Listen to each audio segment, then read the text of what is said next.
Olá, sejam todos bem-vindos a mais uma aula do curso de Medicina Veterinária, na disciplina de ovinocultura e caprinocultura.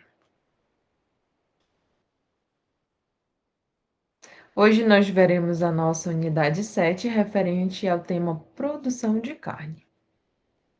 Como pauta da nossa aula, teremos técnicas de abate e processamento de carne de ovinos e caprinos, discussão sobre qualidade da carne, cortes e valor agregado, e avaliação de casos reais e estudos de mercado.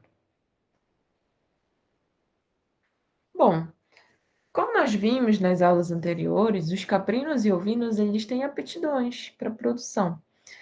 Aptidões para carne, aptidões para leite, aptidões para lã e para pele, tá?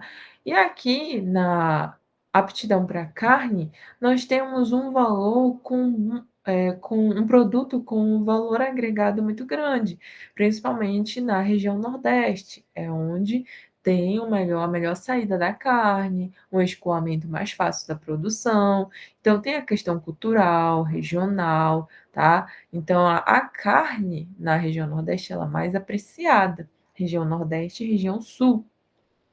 Aqui para nós na região Norte é um produto mais diferenciado com relação à aceitação do mercado, tá? Então, dependendo do local, da região onde ele está inserido, pode ser que ele haja uma aceitação maior, outra menor, tá? Nós temos algumas técnicas de abate e processamento de carne de ovinos e caprinos. Na Lei número 1283, de 18 de dezembro de 1950, dispõe sobre a inspeção industrial e sanitária dos produtos de origem animal. Tá? É estabelecida a obrigatoriedade da prévia fiscalização, sob o ponto de vista industrial e sanitário, de todos os produtos de origem animal, comestíveis e não comestíveis. Então, sejam ou não adicionados de produtos vegetais, eles são preparados, transformados, manipulados, recebidos, acondicionados, depositados e em trânsito, tá? Então, essa lei ela dispõe principalmente sobre a inspeção desse tipo de produto, seja in natura ou não, tá? Então, o decreto número 30.691, de 29 de março de 52, já dispõe da aprovação do regulamento, né, da inspeção industrial e sanitária dos produtos de origem animal. Então, essa lei, ela, juntamente com esse decreto, visam um alimento de origem animal mais saudável, dentro das condições sanitárias, tá? Então, por isso, as inspeções. A Lei número 7.889, de 23 de novembro de 89, dispõe sobre a inspeção industrial e sanitária, né, desses produtos de origem animal. Então, a prévia da inspeção sanitária e industrial desses produtos trata que é da competência da União, dos estados e do Distrito Federal e dos municípios realizar essa inspeção industrial e sanitária, tá? Então, esse material, esses produtos, eles têm que ser fiscalizados, eles precisam ser inspecionados para que eles possam seguir todas as normas, tá? Dentro do regulamento, para que não tenham algum tipo de contaminação, para que seja um produto com qualidade, tá? Visando principalmente a segurança alimentar. Já no decreto número 9.013, de 29 de março de 2027, é, regulamenta a lei, né, 1283, em que dispõe sobre a inspeção industrial e sanitária dos produtos de origem animal. Então, alguns decretos e leis que vão estar visando essa inspeção sanitária e industrial. Com isso, esses animais, agora partindo desde a produção aqui da carne, do abate, o abate, por muito tempo, ele foi muito julgado, ele era feito de forma clandestina, ele era feito de forma inadequada, não visava o bem-estar animal. Então, muito antigamente, ele era realizado em sua maioria assim. Professora, tu quer dizer que ninguém mais faz assim? no clandestino com certeza deve ter sim, né. Então como tem coisas que são feitas de forma inadequada, porém nós frisamos bastante a questão do abate humanitário. Então visar o bem-estar desse animal, não só ao longo da sua vida, mas no momento do abate também, tá. Então o bem-estar animal é uma preocupação central do processo de abate, especialmente porque o estresse excessivo no momento do abate pode resultar em uma carne de baixa qualidade, tá? Conhecida como carne DFD, tá? Dark, firme e dry. Ou seja, ela é escura, ela é muito rígida, ela é firme e seca, tá? Então, essa, ou até mesmo a carne PSE, tá? Então, pale, soft e shaded. Então, por exemplo, essa carne, ela pode ser pálida, flácida e exudativa. Então, nós temos aqui um material de péssima qualidade, por exemplo. Então, ó, se esse animal ele sofrer nesse momento do abate, ele pode enrijecer a sua musculatura, o músculo, a carne. E essa carne ele pode liberar também alguns, eh ele pode liberar mecanismos que possam trazer, essas características para a carne, por exemplo, uma carne escura e mais seca, tá. Então isso é resultado do abate realizado de forma inadequada, tá bom?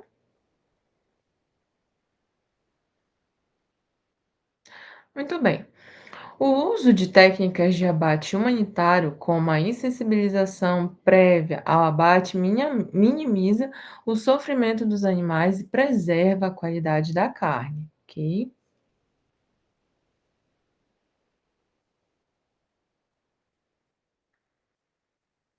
Então, se você realizar, por exemplo, um abate humanitário, esse animal ele não vai passar por essas condições de estresse e ele vai ter uma carne de qualidade superior, ok? Então, aqui nessa imagem, por exemplo, nós temos o comparativo da carne DFD, da PSE e da normal, né, realizada com abate humanitário.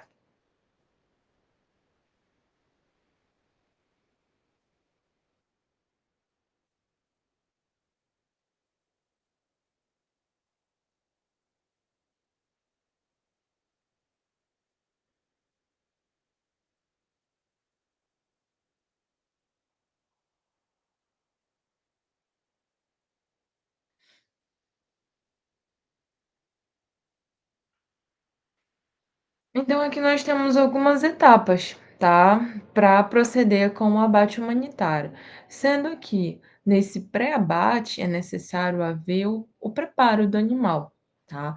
Esse animal, ele tem que estar descansado, tá? Tem que haver o descanso, tem que haver o jejum de alimentos e de água, tá? Sendo que o descanso de 24 horas antes do abate e a ingestão de água, eh somente, até às 12 horas após a chegada. Então esse animal chegou para ser abatido, então a ingestão de água, nas primeiras 12 horas após a chegada, tá. Após isso, o animal já vai ser suspenso para que ele possa ser abatido. Então, descanso de 24 horas, tá, para que ele não esteja em estresse nenhum, tá bom. Então nas primeiras 12 horas ele vai receber água, nas outras 12 horas ele não recebe mais, tá. Então vamos proceder a partir de então, o abate. Primeiramente, haverá insensibilização, tá? Após a insensibilização, será realizada a sangria. Depois da sangria, será realizada a esfola. Após a esfola, será realizada a evisceração, retirada todas as vísceras. E então nós teremos aí a carcaça, tá? Vocês já ouviram falar em rendimento de carcaça? O rendimento de carcaça é aquele material que vai ser aproveitado, tá? Então, após a evisceração, você retirou, após a esfola, você retirou toda a questão da pele, você retirou o sangue e retirou as vísceras. Então, o que sobrou é o material que você vai ser comercializado, né? Então, é a carcaça daquele animal. Então, Quanto maior o rendimento de carcaça daquele animal, mais lucro para o produtor rural e melhor é o aproveitamento, ok?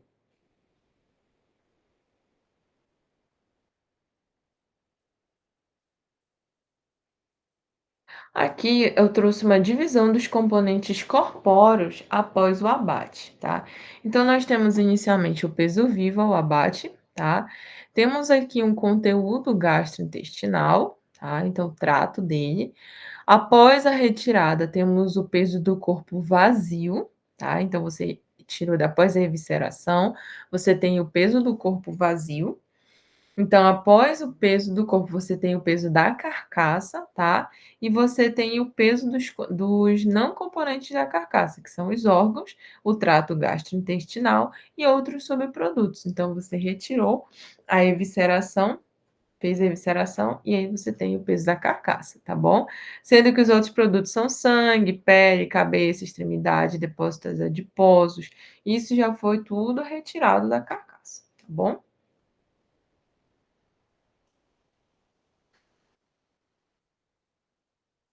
Aqui nós temos cortes de ovinos e caprinos, tá? Nós temos a paleta, nós temos o pernil, o lombo, as costelas e o pescoço, tá? Esses são os cortes mais utilizados, tá, para comercialização. A paleta é desarticular a escápula, liberando a peça, tá? Pernil, cortar entre a última vértebra lombar e a primeira sacra, tá? Representa a maior contribuição para o peso da carcaça. Então, pernil é o que mais contribui para o peso da carcaça, é a maior peça. Temos o lombo, entre a primeira e a sexta vértebra lombar, tá? Então, nós temos as costelas entre a primeira e a 13ª vértebra torácica, e nós temos o pescoço, cortar entre a sétima vértebra cervical e a primeira cérvica torácica. Então, aqui, como realizar o corte como realizar o corte aqui das carnes dos ovinos e caprinos.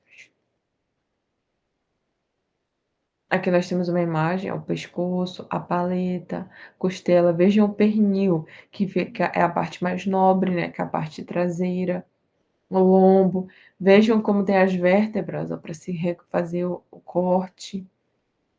Então, como ele está dividido. Desde a questão, a área lombar com a área torácica.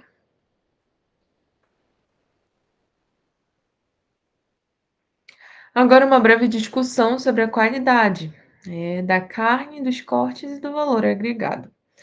O desenvolvimento do ovino caprino, desde o nascimento, é descrito por uma curva sigmoide, havendo um crescimento acelerado até que se atinja a puberdade, diminuindo gradativamente até a maturidade. Os constituintes básicos da carcaça são os músculos, os ossos e a gordura. De acordo com a maturidade fisiológica, o tecido ósseo apresenta um crescimento mais precoce, o muscular intermediário e o adiposo mais tardio. Então, esse é o requerível, que o crescimento de músculos, conforme mostra o gráfico, é que ele se sobressaia aos demais, ao tecido adiposo e aos ossos, tá? Os ossos, ele tem meio que uma constância, porque vai acompanhando o crescimento daquele animal, né, então os ossos ele vai de uma forma mais lenta, agora os músculos ele vai de uma forma mais rápida, porque é o que vai ser comercializado depois, né, então você tem que ter mais músculo do que gordura.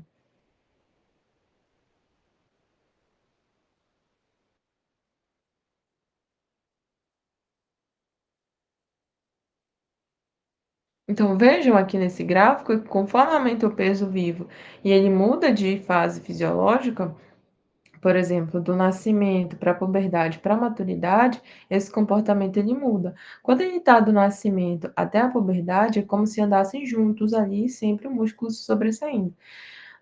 Quando nós falamos de a partir da puberdade para a maturidade, já tem um sacolejo muito grande, um alavanque aqui do tecido adiposo.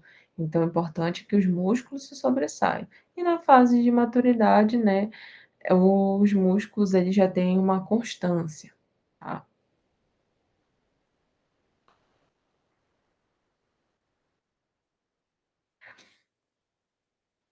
no crescimento fetal e deposição de tecido muscular.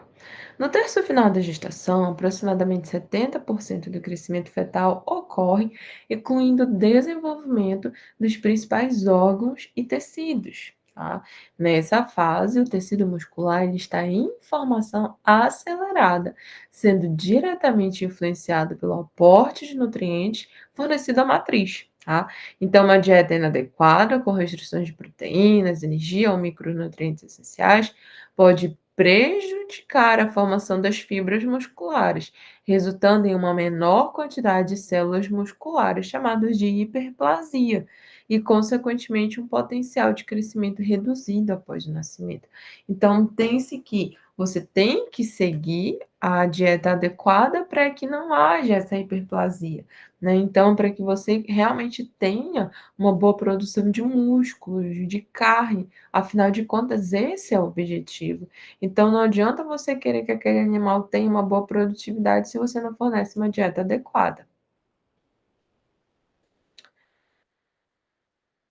No sistema de produção de carne, as características quantitativas e qualitativas da carcaça são de fundamental importância, pois estão diretamente relacionadas ao produto final, ou seja, à carne. As características quantitativas da carcaça, que podem ser identificadas na carcaça, são peso, o rendimento de carcaça, como eu falei anteriormente para vocês, idade cronológica, tá? Ou seja, em que fase esse animal está de sua vida, o sexo, logo, animais machos, eles têm mais facilidade para acúmulo e crescimento de músculo quando relacionado às fêmeas. A raça também influencia bastante. Tem raças que já são mais robustas, que têm um acabamento melhor, um rendimento de carcaça maior, enquanto que tem raças que não têm, são mais inferiores com relação às outras, tá? pH do músculo, importante também, espessura de gordura. Então, você quer ali uma carne mais magra ou uma carne mais gorda, tá? Então, é importante considerar esses fatores quando nós falamos de produção de carne, tá? Então, nós queremos uma carne mais macia, nós queremos uma carne com uma espessura de gordura menor, nós queremos uma carne com um animal com alto rendimento de carcaça. Então, esses fatores devem ser levados em consideração quando a gente fala de produção de carne, de ovinos e caprinos, principalmente, tá? Aqui é uma tabela com as características de carcaça de ovinos de diferentes categorias animais. Nós temos algumas categorias, vocês lembram lá das categorias dos ovinos? Cordeiro, borrego, carneiro, ovelha e capão? Muito bem. Então, aqui nós estamos com essas categorias, ó. Nós temos aqui o cordeiro, né, em que ele está ali com um peso de carcaça quente de 5,15. Nós temos ali o borrego, nós temos ali o macho castrado, né, que seria o capão, o não castrado, que é o carneiro, e a ovelha. Muito bem. Então, analisando esta tabela, o que que nós conseguimos avaliar nessas variáveis? Que, por exemplo, no cordeiro, na categoria cordeiro, que ele está ali na sua fase jovem até os 7 meses, nós temos uma perda na refrigeração, né, onde se sobressaiu as demais variáveis. No borrego, nós já temos aqui perda na refrigeração e também não diferenciou do peso da carcaça quente, do peso da carcaça fria ou do peso corporal vazio, tá? Já no capão, macho castrado, nós temos o quê? Um peso de carcaça quente maior, né? Assim, juntamente com o peso de carcaça fria, rendimento de carcaça quente, rendimento de carcaça fria. Quando ele é relacionado ao macho não castrado, o macho não castrado, ele não tem um aumento maior, né? Então, ele não é tão diferenciado com relação ao macho castrado. Então, nós vemos que o macho castrado, ele tem um rendimento muito maior quando relacionado ao macho não castrado, tá? Então, nós conseguimos ver aqui, por exemplo, que nesses animais, o macho castrado, ele consegue produzir mais carne, tá bom? Por isso que o macho castrado, ele é destinado ao abate, o macho não castrado, ele é destinado à produção, à reprodução, tá?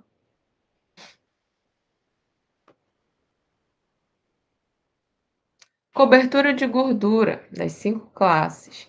Então, olha só, veja a primeira, a segunda, a terceira, a quarta e a quinta. Como a cobertura de gordura está ligada às categorias também, tá? Então, por exemplo, aqui um animal que está maior, né? Ele tem ali próximo da puberdade, próximo ali à terminação, ele tem uma maior deposição de gordura quando relacionado ao animal mais jovem, tá? Mas o importante é que ele tenha uma deposição de músculo muito maior ao tecido adiposo, à deposição de gordura. Aqui é uma tabela com pesos e rendimentos de carcaça de cordeiros cruzados no semiárido brasileiro, tá? Nós temos alguns grupos genéticos aqui, com genética de Morada Nova, Rabo Largo e Santa Inês, em que esses ovinos aqui, eles nesses cruzamentos genéticos foi possível avaliar qual se sobressaiu na produção de carne, tá bom? Então, aqui, se nós observarmos bem, nós temos que eles se comportaram de uma forma bem semelhante, tá? Porque aqui nós temos cruzamento, em todos, nós temos genética da morada nova, que é um ovino para a produção de carne, é um ovino que se sobressai também. Então, ele é base de cruzamentos, então isso faz com que ele melhore outras genéticas e tenha um rendimento muito bom, tá? E nós conseguimos também perceber que aqui quando nós cruzamos o rabo largo com a morada nova, ele teve uma elevação dos rendimentos de carcaça, seja quente ou fria, tá? Então, nós conseguimos perceber que genéticas combinadas, elas podem trazer aí um aprimoramento, tá, da produção de carne.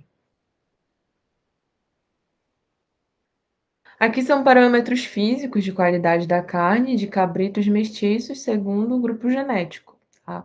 Aqui nós temos também 3/4 e meio sangue, tá? Em que nós conseguimos também perceber como muda a questão do pH, da coloração e estão influenciadas diretamente pelos grupos genéticos, tá? Então, parâmetros físicos ali da qualidade dessa carne que vão ser observados, principalmente com relação à coloração, tá? Então, daquela carne pálida, vem para uma carne mais vívida, tá? E isso traz mais olhares dos consumidores. Aqui nós temos parâmetros sensoriais de qualidade da carne, né, de cabritos mestiços, segundo o grupo genético. Então, também, né, ainda daquele estudo, em que nós temos de parâmetros dureza, suculência e sabor caprino. Então, nós necessitamos de uma suculência maior nessas carnes, para que elas possam ser comercializadas de forma mais fácil, tem um escoamento da produção. Porque vejam bem, se você comercializa uma carne dura, o mercado consumidor ele vai reagir, tá? Então, para caprino e ovino, você precisa ter uma carne com uma suculência maior. Aqui são características avaliadas no músculo, tá? De ovino e Santa Inês, abatidos em diferentes espessuras de gordura subcutânea, tá? Aqui nós temos a espessura da gordura. Então, vejam bem, conforme aumenta, né, essa espessura da gordura, nós temos uma resposta nos seus itens, dos parâmetros, com relação à medida C, AOL, músculo, osso e gordura, tá? Com relação à avaliação de casos reais e estudos de mercado, o ácido linoleico conjugado é um ácido gráfico que ocorre naturalmente em alimentos originados de animais ruminantes. Apesar de ter sido identificado há um certo tempo, há muito tempo, o interesse por essa substância aumentou, tá? Após ter sido isolada e identificada como uma substância anticarcinogênica, originada na carne e no leite de ruminantes. Tá? Aqui nós temos um comportamento do ácido linoleico dentro do rumen, tá? Desses animais. Então, é a biohidrogenação ruminal dos ácidos linoleico e linolênico. Nesta tabela, nós temos um perfil de ácidos graxos da carne. tá? De ovinos alimentados com diferentes relações entre volumoso e concentrado. Então, conforme a relação volumoso-concentrado, 75-20 ou 25-75, você tem uma resposta desses ácidos graxos, tá? Então, se você fornecer mais volumoso, você tem uma quantidade maior. Se você fornecer mais concentrado, você já tem uma quantidade menor de alguns ácidos graxos quando relacionado aos demais. Então, daí a importância da dieta para que você tenha um balanceamento da produção desses ácidos graxos e venham aí atuar de forma satisfatória no organismo dos animais. Aqui é o efeito da substituição do óleo de girassol por óleo de linhaça no perfil de ácidos graxos dos músculos de ovinos de merino branco. Lembra do merino, produção de lã, mesmo comportamento. Tá? Aqui no merino, nós temos níveis de substituição do óleo de girassol por óleo de linhaça. Então, aqui nós temos nível 0 até o nível 100. Então, conforme você aumenta a porcentagem da inclusão do óleo em substituição ao girassol, você tem uma produção X dos ácidos graxos, tá? Então, conforme você faz essa substituição, alguns vão ser produzidos em maior quantidade, outros em menor quantidade. Daí a importância de se balancear a produção desses ácidos graxos, tá? Para o pleno funcionamento do organismo dos animais. Bem, nós ficamos por aqui na nossa unidade. Desejo a todos bons estudos. Peço que vocês interajam no chat, tirem dúvidas, interajam nos fóruns. Peço que vocês façam os exercícios para que vocês possam voltar preparados aí para as avaliações, tá? Leiam o Saiba Mais, leiam os artigos, vejam as referências, os livros, tá? Que nós preparamos com muito carinho para todos vocês. Bons estudos a todos!